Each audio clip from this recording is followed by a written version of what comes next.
Moikka vaan täältä aamukävelyltä.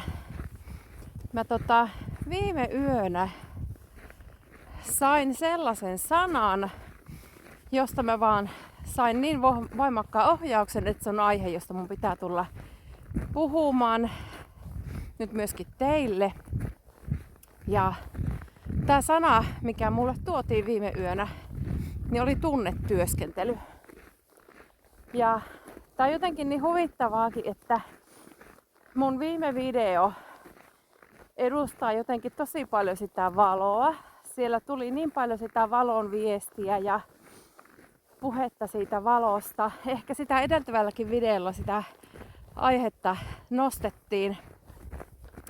Ja no mitä se valo saa aikaan? No sehän saa varjot näkyviksi.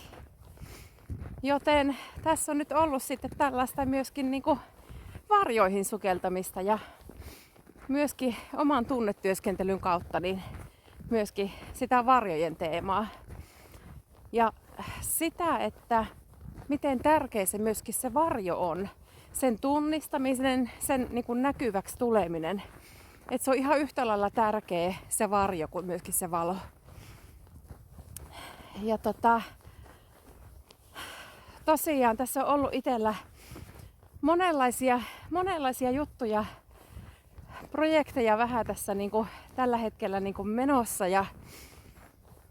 Mutta jotenkin siihen tunnetyöskentelyyn, kun se niin voimakkaasti viime yönä tuotiin, niin ehkä näiden omien esimerkkien kautta, mitä niin kuin itselle tähän niin kuin tullut nyt niin kuin viime päivinä, niin ne on selvästi semmosia, että mistä niin kuin tulee tunne, että tarvii puhua, koska nämä tunteet ja tunnetyöskentelyhän on semmoinen, että ne on niin meidän arkea, niin meidän jokapäiväistä elämää. Me kohdataan monenlaisia tunteita joka ikinen päivä. Me kohdataan monenlaisia ihmisiä, tilanteita, asioita, tekijöitä, mitkä nostattaa meissä hyvin monenlaisia tunteita. Mutta että miten me itse niissä tilanteissa reagoidaan, miten me niihin vastataan. Mulla oli yksi esimerkki tässä eräänä päivänä niin kotosalla. Yksi perheenjäsenistä. Sillä oli tämmöiset vähän niin kuin, sanoisinko, matalammat tai semmoiset energiat. Ja hän oli niin kuin aika stressaantunut ja kierroksilla ja oli tällaista monenlaista. Ja mulla olisi itsellä ollut siinä kohti itsellä tosi kiva ja hyvä päivä. Ja alkoi sitten tuntua, että sen oman rakkaan läheisen sellainen kiukku alkoi niinku ikään kuin tarttua myöskin minuun ja tuntui, että niinku sellaista, että miksi just tämmöisenä päivänä, kun itsellä oli kiva päivä ja mä olin jotenkin tosi fiilareissa asioista ja näin, niin että miksi niinku tavallaan lätistetään sitä mun päivää. Ja mä sitten siinä meinasin jo ruveta niinku itsekin triggeröitymään ja se alkoi niinku musta nostaa semmosia ärtymyksen tunteita ja tunnistin niitä siinä itsessäni. Ja tunne myöskin, jota mä siinä tunsin, niin oli myöskin tietynlainen uhriutuminen. Että mä huomasin myöskin sellaista, että mä aloin, että no niin tietenkin, just kun mulla olisi jotain kivaa, niin taas pitää niinku jotakin semmoista niinku tuua sellaista energiaa, mikä niinku latistaa mun mieltä ja aloin ottaa sellaista vähän niinku uhriroolia. Mä en siis sanottanut tätä koko aikana niinku ääneen, vaan mä kävin tätä täysin mun omassa mielessäni vaan tätä pyöritystä. Ja no siinä oli sitten mulla meidän Selinan allasterapiapäivä ja lähdin sitten Selinaa käyttämään siinä uimassa ja siinä autolla ajellessa mä mietin tätä koko päivää siinä, tai koko päivä, tai ne hetket, mitä tässä oli nyt tullut, ja sen mun rakkaan perheenjäsenen, en nyt sen tarkemmin tarkenna, koska mä koen, että se on epäolennaista. Olennainen on se mun oma tunnekokemus. Ja mut siinä autolla ajellessa sitten mä niinku rupesin miettimään, että hei, että se tunne, joka sillä mun läheisellä siinä niin kuin on, että miksi mun pitää ottaa se mun omaksi tunteekseni. Ja se ymmärrys siihen, että miksi toinen kokee sellaista, miksi sillä on sellainen päivä. Sillä oli stressitekijöitä, oli asioita, jotka sitä ärsytti, kuormitti, mutta ne oli hänen. Et miksi mun pitäisi ottaa, ihana tikka hakkaa tuolla, hyvin kaikuu täällä pakkasessa. Kuuluu ehkä sinnekin. Mut joo, tikalta terveiset selvästi teille. Mutta mietin sitä, että miksi mun pitää ottaa se mun niin kuin omaksi tunteekseni ja mun energioihini. Ja myöskin tää mun uhriutumisen rooli, että miksi mä niin kuin lähtisin ottamaan myöskään sitä. Koska se ei ole mun totuutta, se ei ole mun energiaa. Ja mua rupesi ihan hymyilyttää siinä autolla ajellessa, kun mä tajusin sen, että todellakin, että miten helposti me lähdetään toisten tunnetiloja ottamaan meidän omaksemme. Lähdetään niitä omassa pienessä mielessämme vielä oikein lietsomaan ja pyörittämään ja uhriutumaan ja ties mitä. Ja kun mä sen oivalluksen siinä tein, niin mä vapautin sen energian itsestäni ja totesin vaan, että no, tää on sen toisen ihmisen energiaa. Mun ei tarvi ottaa tätä.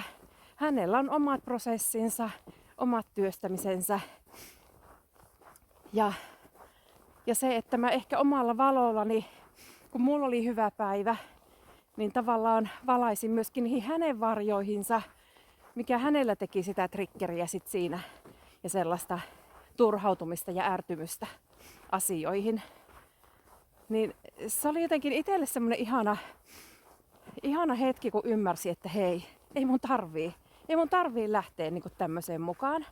Ei mun tarvii ottaa näitä itselleni. Ja no ei siinä, Selinan kanssa käytiin uimassa ja palattiin kotiin, niin mitä siinä välissä tapahtui? Sen mun oman tunnetyöskentelyn kautta, kun mä tulin kotiin, niin mä olin kotona tilanne ja energiat muuttunut aivan täysin. Tämä ihminen oli muuttunut aivan täysin. Se oli niin hyvällä fiiliksellä. Se oli ihan eri energioissa ja ikään kuin, saanut itsensä taas siihen omaan linjaukseen. Ja jotenkin tämäkin itselle vaan jälleen hyvä esimerkki siitä, että kun me ei tarvii huolehtia mistään muusta kuin meidän omista energioista. Vapautua kaikesta siitä, mitä ympärillä on, mitkä on muiden energioita. Ja kun on niin pieniä tällaisia arkisia asioita meidän elämässä. Ihan meidän omaan rakkaimpien perheenjäsenten kanssa. Ne on niitä parhaimpia tunteiden pintaan nostattajia. Ja todellakin ihan vaan se, että mä sain sen oivalluksen ja vapautin itseni ja samalla myöskin annoin luvan sille toiselle, että silloin lupa. Tuntee niitä kaikkia tunteita, tuntee sitäkin ärtymystä ja kaikkia niitä, mitä sillä olikaan siinä päivässä. Että sillä on täys lupa ja oikeus tuntea niitä. Mutta niihin ei tarvitse mennä mun ihon alle. Ja niitä ei tarvitse ottaa mun kantaakseni. Niin jotenkin ihan mieletön. Ja sitten toinen esimerkki ihan tästä kanssa myöskin, että näihin varjoihin on tullut kyllä nyt sukellettua viime päivinä ja sitä tunnetyöskentelyä selvästi. Me oli siis no mä oon ensinnäkin kerron siis mä oon tekemässä semmoista ihan mielettömän huikeeta sielunkuvaa. Mä tuun kertomaan tästä prosessista, mitä mä oon tätä sielunkuvaa prosessia tekemässä, niin mä tuun kertomaan tästä sitten jossain toisessa hetkessä ihan omalla erillisellä videollaan, koska se on itsessään niin huikea juttu. Mutta siis mun omaa sielunkuvaani ja se millä tavalla sitä mun sielunkuvaa mä lähden avaamaan ja työstämään. Mä saan eräältä ihmiseltä siihen ohjauksen. Hän tekee tämmöisiä sielunkuvajuttua muun muassa. Ja niin mä saan siis häneltä sellaisen, hän ohjaa mua tekemään semmoisen kuvan niin kuin itsestäni. Mutta mä todellakin tuun siitä sitten kertomaan myöhemmin sitten lisää ja avaamaan vähän sitä enemmän sitä prosessia. Mutta kun siinä sielunkuva prosessissa, mitä siinä tehdään, niin siinä mennään niin voimakkaasti sellaiseen jumalalliseen yhteyteen. Avataan semmoinen universaali jumalallinen äly. Avataan kanava sinne auki, jotta me saadaan sitä suoraan käytännössä ottaen Jumalalta sitä viestiä ja tietoa meidän omasta niin kuin sielusta ja meistä itsestämme. Ja sehän on niin puhdasta valoa ja tietoa, mitä siinä niin kuin kanavoi. Ja mitä se valo taas tekee? Valo nostaa niitä varjoja näkyväksi. Ja kun mä aloitin tätä sielunkuva-projektia tekemään, niin seuraavana yönä mä näin unta, jossa oli ampiaisia. Ja mä muistan siitä unesta 5 ampiaista, jotka pisti minua. Ne pisti niinku yksi yhteen käteen, jonnekin sormeen ja yksi oli mun jalkapöydän päällä, pisti siellä. Mutta sen mä muistan, että siinä oli niitä ampiaisia ja mä vielä pyysin jotakin, että niinku, liiskaa ja aja pois niinku musta niitä ampiaisia. Ja no sit niitä kuitenkaan ei kukaan saanut varsinaisesti liiskattua, koska ei ole tarkoitettu. Mutta ne jäi vaan ne ampiaiset sitä mun unesta tosi voimakkaasti mieleen. Ja mä sitten aamulla rupesin netistä etsiä, että mikäs tämmöisen ampiaisen symbolinen merkitys onkaan. Ja no siinä oli paitsi, että voi olla tämmöisiä ulkoisia uhkatekijöitä, mutta mitkä ehkä itselle tuntui vielä voimakkaammin, niin omat sisäiset uhkatekijät ja sellaiset niin kuin stressikuorma. Että on jotain stressiä, mikä syö niin kuin itseä. Ja varon tulee auto tuolta. Sitä stressikuormaa niin kuin sen unen kautta, niiden ampiaisten kautta tuotiin mulle. Ja ihana, siellä oli koiralla pää ulkona autosta, oli niin hyvän näköinen, kun kurkisteli sieltä. Aika jännä. Tässäkin tuotiin muuten valo ja varjo. Valkoinen auto, josta kurkisteli musta koiran pää. Niin jotenkin se, että sieltä valosta se katsoo myöskin se varjo sieltä lempeästi ja kauniisti. Mutta joo, ihanaa symboliikkaa. Mutta se todellakin se ampiaiset ja sen edustama semmonen stressi. Ja mä mietin siinä vaan, että no en mä kyllä koe, että mulla olisi nyt varsinaisesti mitään stressiä tai stressikuormaa tai näin, että mitähän tää uni haluaa tuoda. No ei siinä. Ruvettiin aamua aloittelemaan ja meidän Selinalla, tällä erityistyttärellä, oli siinä sitten, alkoi olla aika hankala aamu. Hän on siis hyvin hidas. Ihan siihen oman perussairauteensa liittyen, niin hän tarvii valtavasti aikaa niin kuin asioihin tekemiseen, aamupalaan pukemiseen ja niin kuin kaikkeen. Ja hänelle onkin siinä ihan reilusti aina pari tuntia aamussa aikaa niin kuin tehdä aamutoimia. Avustettuna kyllä, mutta kuitenkin. Ja hänellä sitten siis siinä oli oikein taas semmonen hyvin niin kuin, hän helposti niin kuin jumittaa. Se on välillä, että riittyy ihan siihen perussairauteenkin hänellä tämmöiset niin kuin jumittamiset ja on välillä se niin kuin toiminta ja tekeminen ihan äärettömän hidasta. No mutta sitten kuitenkin kun kouluun pitäisi joutua, niin pakko on jonkinlaisesta aikataulusta pitää kiinni ja no hänellä syöminen kesti ja sitten mulla alkoi jo itsellä, mä huomasin, että siinä vaiheessa mulla alkoi jo niinku ruveta niinku vähän, kun mä katon kelloa ja katon sitä hidasta tahtia siinä ja sitten mä rupean hoputtamaan siinä Selinaa ja se mitä Selina inhoaa varmaan niinku ehkä eniten, niin on juuri se, että hänen pitää kiirehtiä ja häntä hoputetaan. Et silloin se niinku entisestään tuntuu, että se toiminta niinku hidastuu. Mutta kun on pakko yrittää kiirehtiä ja hoputtaa, että hän kerkee syödä ja juoda ennen kuin kouluauto tulee sitten bussi hakemaan pihasta. Ja no, siinä se tunnelma alkoi vaan kiristymään. Mulla oli pakko ruveta hoputtaa Selinaa yhä voimakkaammin ja Selina lähti siinä trikkeröitymään yhä voimakkaammin. Se alkoi raivoamaan ja itkemään ja heilu nyrkit ja töni pöytää ja töni tuolia ja läikytteli juomiansa pitkin pöytiä.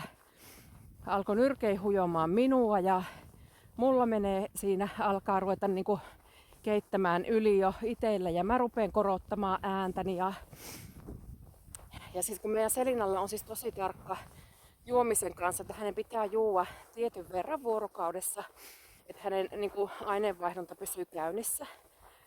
Että hänelle pitää ihan laskea lasillisia, että hän juo riittävän paljon. Et siinä on niinku tosi tarkkaa ja tiesin, että vielä on niinku juomatta ja hän vaan hidastelee siinä. Niin mä sitten siinä itse hermostuksissani ja sitten Selinallekin jossain vaiheessa tuuskahin, että niinku, et jos sä et kotona niinku juo, niin sä joudut niinku sairaalaan. Että sit sä joudut niinku sinne, että kun ei niinku, jos et niinku kotona ei saada niinku juomisia menemään. Eli ihan täysin mun omasta tunnetilasta käsin lähin suoltamaan sitä, tavallaan sitä mun omaa stressiä ja pahaa oloa sitten Selinalle.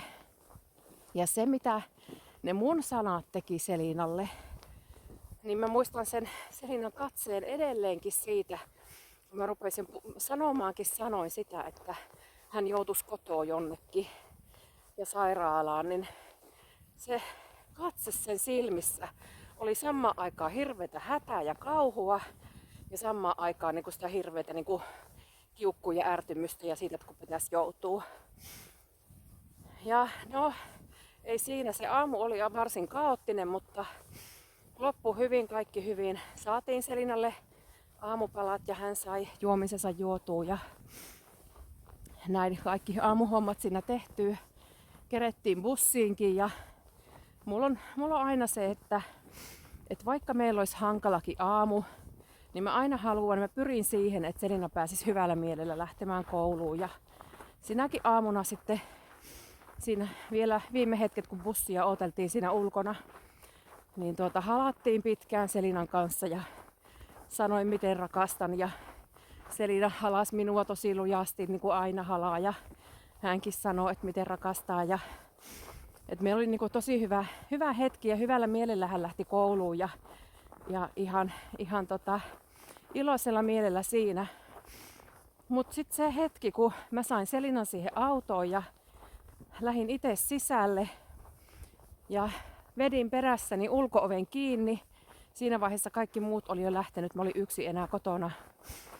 Ja todella se hetki, kun mä vedin se oven perässäni kiinni, niin mä tipahin ihan totaalisesti siihen. Mulla saman tien lähti ihan mieletön itku tulemaan. Tosi voimakasta itkuu. Mä rupesin huutamaan. Mä vuorotellen itkin ja vuorotellen huusin. Kaikkea sitä pahaa oloa, mikä mun niinku itseni sisällä oli. Ja sitä hirveätä syyllisyyttä siitä, miten mä en ole taas jaksanut olla sellainen kärsivällinen, pitkäpinnanen, semmonen lehmän hermonen äiti, mitä todellakin tarvitsisi.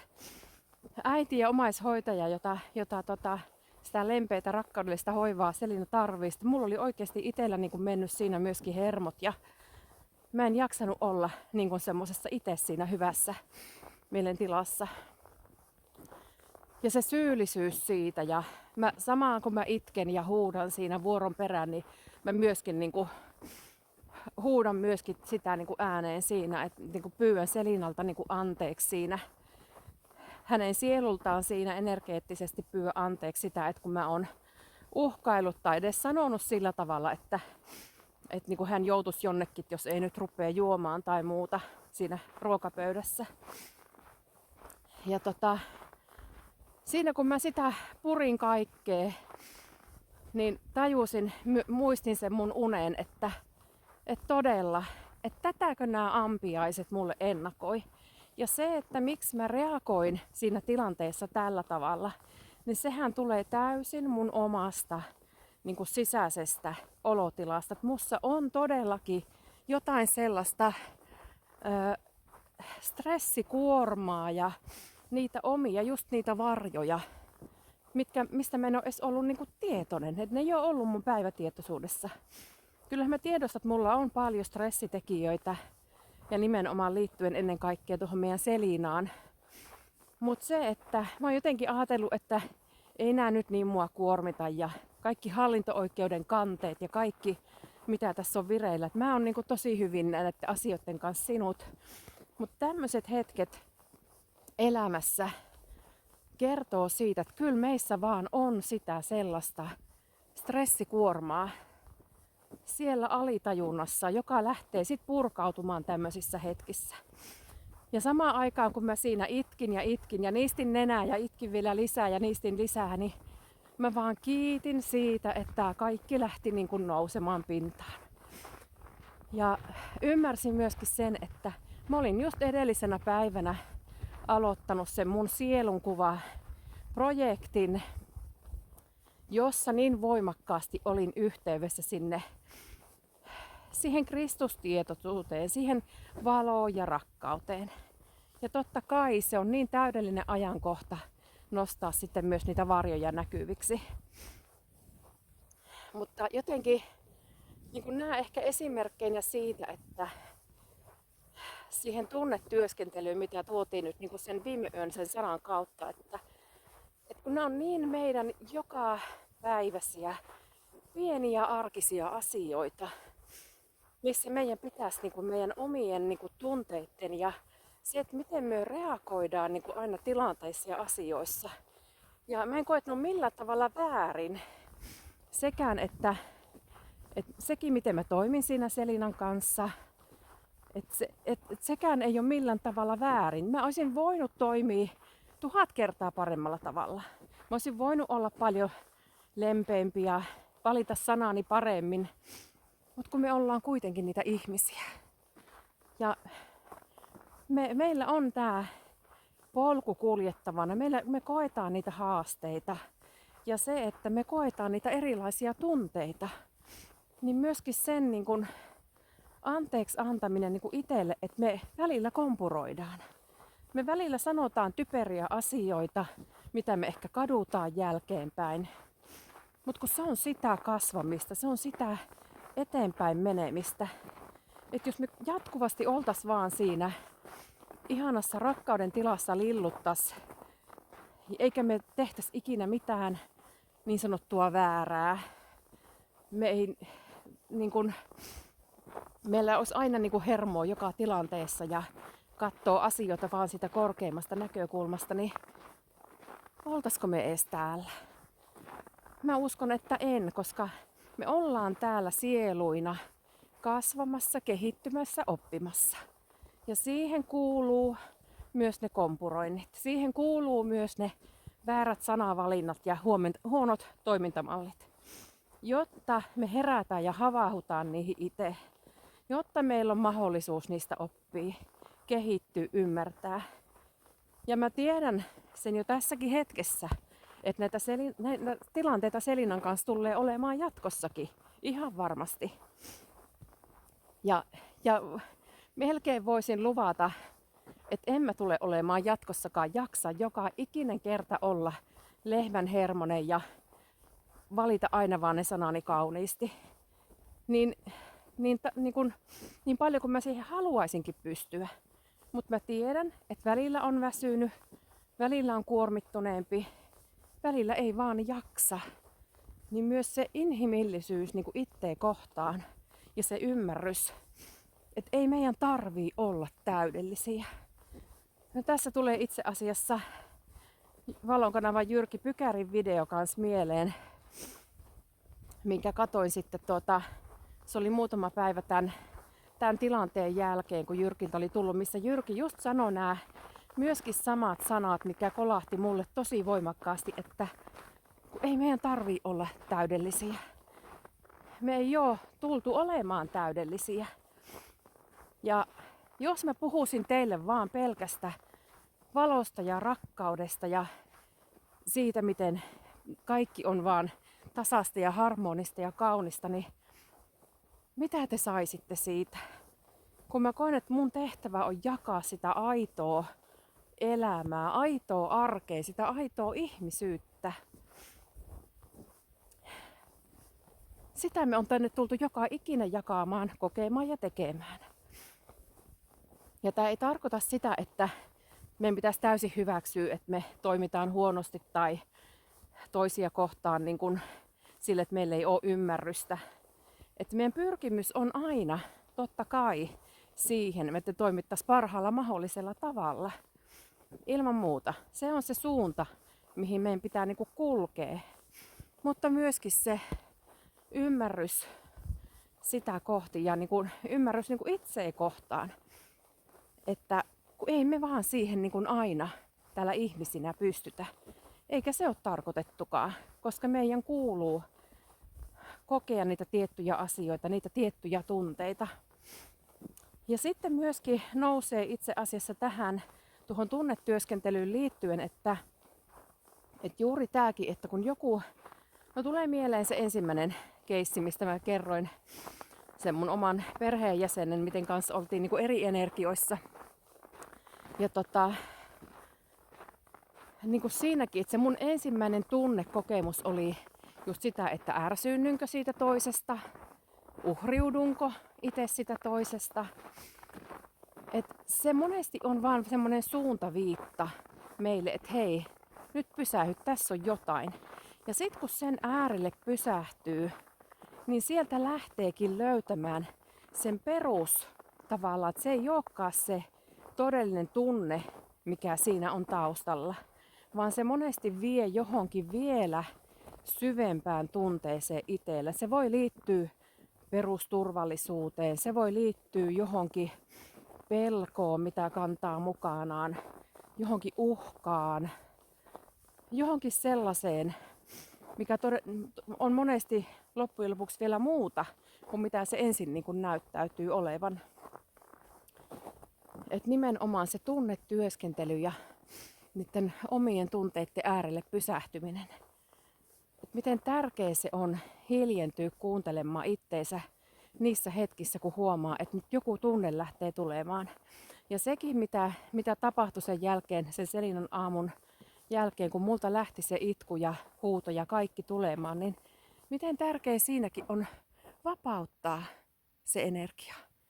Et vaikka mä en täysin edes ymmärtäisi tai tietäisi kaikkia niitä perimmäisiä juurisyitä, että mistä se tulee, niin se, että mä vapautan sen silti. Mä teen tilaa jollekin uudelle paremmalle energialle ja joku sillä mun varjoissa, joka on odottanut sitä hetkeä, että tulee, kun me tarvitaan näitä triggeröiviä tilanteita meidän elämässä, että ne varjot tulee näkyviksi, että ne pääsee nousemaan sieltä pintaan meistä. Niin senkin takia ne on niin tärkeitä tällaiset tilanteet ja ihmiset, jotka meissä niin kuin nostattaa erinäisiä tunteita. Ja jotenkin tuntuu, että ne on kaikkein rikkaimpia ne tunteet, missä niin kuin nousee jotain ärtymystä tai kiukkua tai pelkoa tai muuta. Niin ne on ehkä niitä kaikkein siinä mielessä rikkaimpia niin kuin tunnekokemuksia, koska ne on niitä, mitkä antaa eniten. Ne nostaa semmoisia alitajuisia asioita meistä niin kuin pintaan, mitä me ei ole niin kuin tiedostettukaan itsessämme. Että ne on niin kuin ihan todella tärkeitä. Mut joo, tunnetyöskentely. Ja kun ne on niin sitä arkea, ne on niin ihan meidän jokapäiväistä ihmisyyttä, nämä tunteet.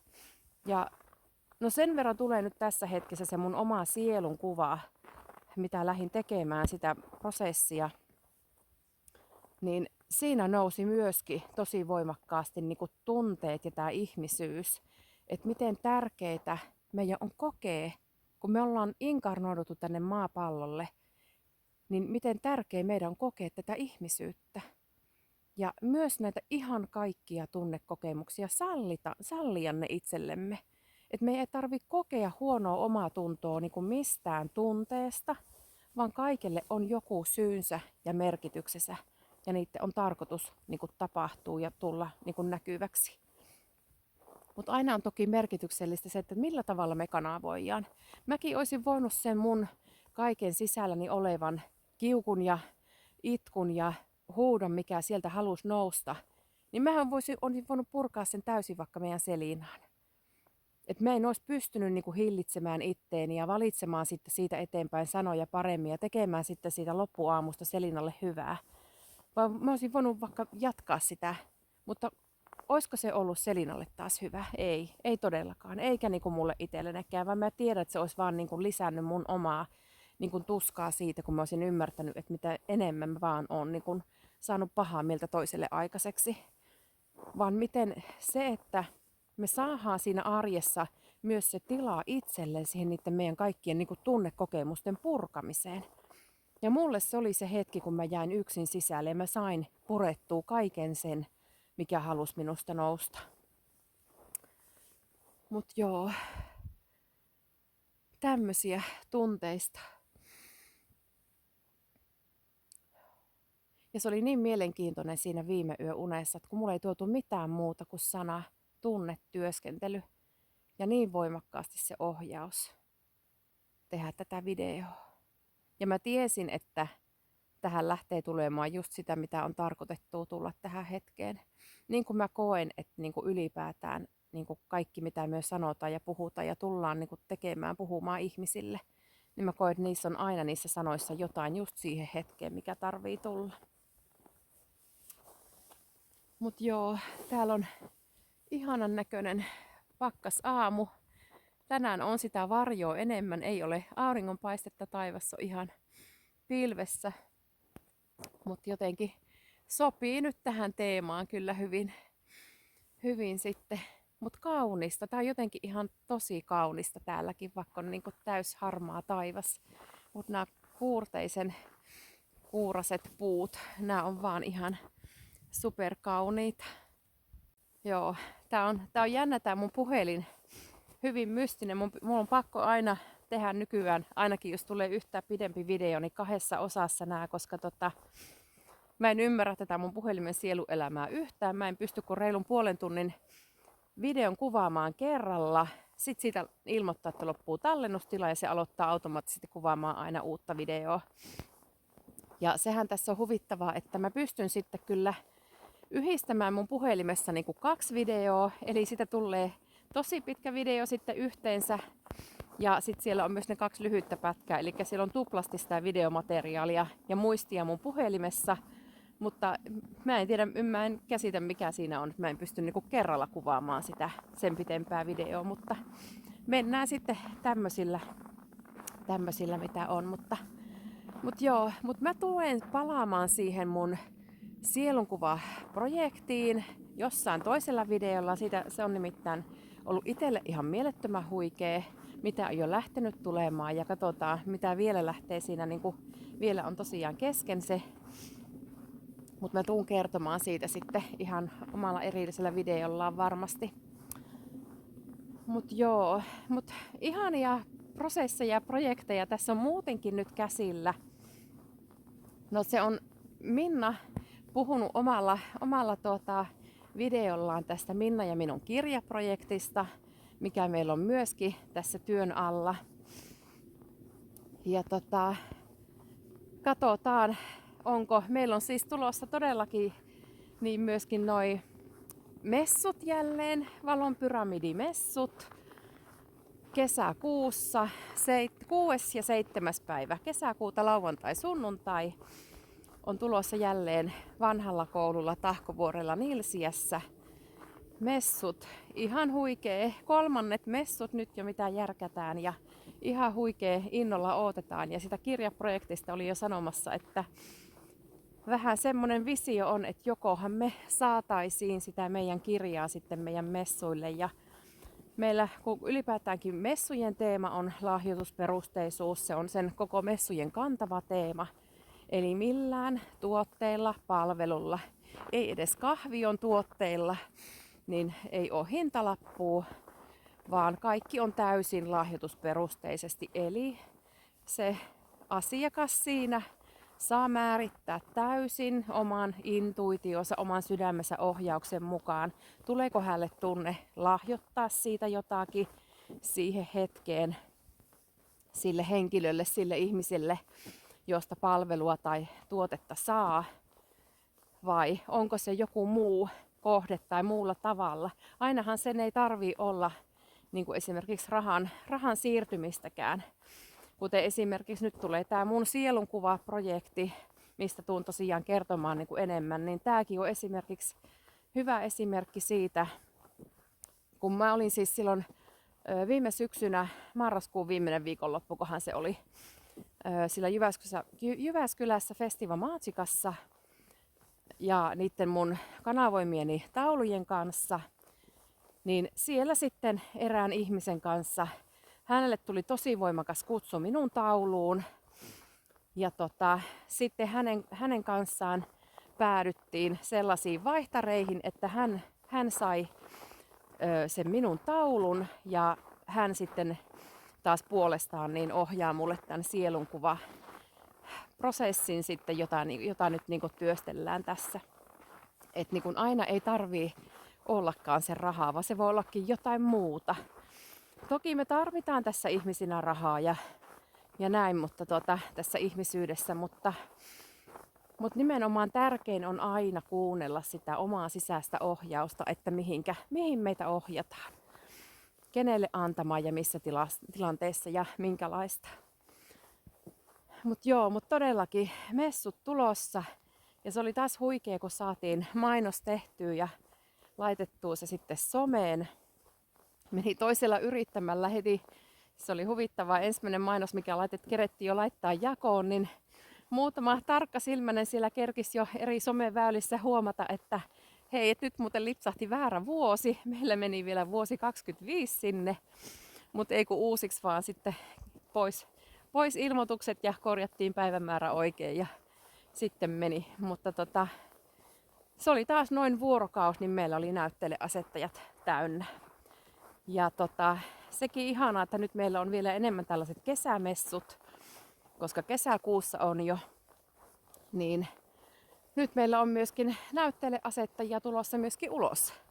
Joten kun sisätilat täyttyi, niin kiinnostusta oli myöskin sitten tulla näytteleasetteeksi messuille ulos, että tapahtumaa on nyt sitten sekä sisällä että ulkona. Toki luennot entisen tapaan, niin kuin aikaisemmillakin messuilla on ollut, niin tulee olemaan siellä ulkona siinä teltassa. Mutta näytteleasettajia palveluineen sitten löytyy sekä sisältä että ulkoa, mutta tällainen huikea ja katsotaan miten meidän kirjaprojekti etenee. Ja todellakin kun meidän Itiön messujen teema on se lahjoitusperusteisuus, niin siihen on tullut tosi voimakas ohjaus Minnan kanssa meille molemmille, että myös se kirja, jota tässä työstetään, niin se tulee olemaan myöskin lahjoitusperusteinen, eli sitä ei tulla myymään millään X-hinnalla missään, vaan se tulee myös olemaan sitten lahjoitusperusteisesti saatavilla. Ja tosiaan ensimmäinen osa kirjasta on tarkoitus, että siinä on niin kuin, katsotaan mihin meitä ohjataan, mutta ensimmäinen osa niin kuin, enemmän on niin kuin Minnan jotain ja siihen tulee jotain minulta, jotain niin kuin yhteistä. Ja sitten toinen kirja tulee olemaan sitten enemmän minusta jotain ja sitten Minnalta siihen jotain, että molemmat on niin kuin yhdessä tehtyjä, mutta painotus ehkä ensin Minnan ja toinen sitten minun, mutta katsotaan mitä näistä lähtee syntymään ja tulemaan, mihin meillä ohjaus käy, mutta tällaisia projekteja tässä alla. Mutta no nyt tulee näköjään haluaa vielä tulla tällainenkin seikka. Kävin siis eilen itse tuolla fysioterapeutilla, sain vihdoin nyt sen ajan tähän mun omaan vaivaani, jumppaohjeita. Ja mä itse asiassa sen verran sanoin sen mun diagnoosini väärin. Mä siis sanoin ison sarvennoisen limapussin tulehdus. Ja se ei tavallaan ole väärin, koska siellä on myöskin sitä limapussin tulehdusta ja voi olla. Välillä on ja välillä ei, mutta ihan virallinen oikea diagnoosi nimi on isonsarvennoisen kipuoireyhtymä.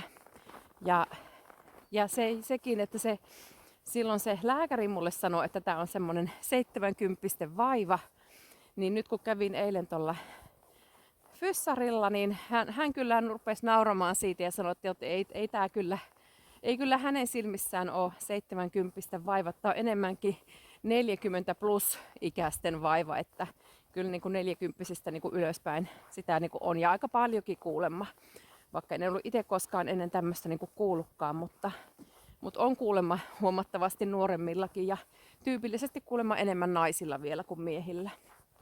Mutta täsmäjumppaohjeita saatu.